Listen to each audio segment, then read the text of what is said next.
Hello സുഹൃത്തുക്കളെ, അപ്പം ഇത് നമ്മളെ വീഡിയോ കാട്ടിന് ചോരക്കുള്ള കുറുകല് പഴയ ബ്രിട്ടീഷുകാരുടെ ഒരു പാലാട്ടോ. അത് കാണാണ്ടോ, പാറന്റെ മേലെ കോൺക്രീറ്റ് ചെയ്ത് കയറ്റി വലിയ തൂണുകൾ കോൺക്രീറ്റ് പാറമ്പത്തിന് കയറ്റിക്കുക.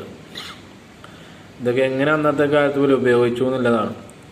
നല്ല തെളിനീർ വെള്ളം ചോലിൻ്റെ താഴെ പാലത്തിൻ്റെ തോട്ടിലുണ്ടാവും. നല്ല തണുപ്പുണ്ട് വെള്ളം.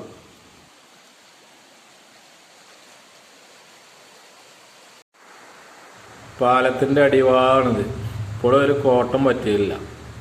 നല്ല ഇരുമ്പ് വെച്ചാണ്ട് കരിങ്കല്ലിൻ്റെ കെട്ടുകൊണ്ട് നിർത്തിയതാണ്. ഇതാണ് പാലത്തിൻ്റെ മേലെ അങ്ങോട്ടുള്ള വഴി. ഇതാണ് ഒരു ബ്രിട്ടീഷുകാരെ ബംഗ്ലാവിക്ക് പോണ വഴിയാണിത്. ഫുള്ള് റബ്ബർ അയക്കണം. അന്നത്തെ കാലത്ത് തേയില കാപ്പി അങ്ങനത്തെ പരിപാടികളാക്കാരം. പിന്നെ ഓലൊക്കെ പോയി ഫുള്ള് എല്ലാവരും റബ്ബറൊക്കെ വെച്ച് വെള്ളമാണ് ചെയ്യണത്. കരുവാരകുണ്ട് കേരളയാണ്. കേരള പാന്ത്ര സ്റ്റേറ്റിൻ്റെ അവിടേക്കുള്ള വഴിയാണിത്. അവിടെ ഒരു ഗേറ്റ് ഒക്കെ കാണുന്നുണ്ട്, പഴയ ഗേറ്റ്. ഓർക്ക് പോകാനുള്ള വഴിൻ്റെ അവിടെ ലേഖനം ചെന്ന് നോക്കുക. അവിടെ ബംഗ്ലാവിക്ക് പോകണമെന്നുണ്ടെങ്കിൽ കുറേ മല കയറി പോകണമെന്നുണ്ട്. അപ്പോൾ അവിടെ പോയിട്ടില്ല. അപ്പോൾ ഇത്ര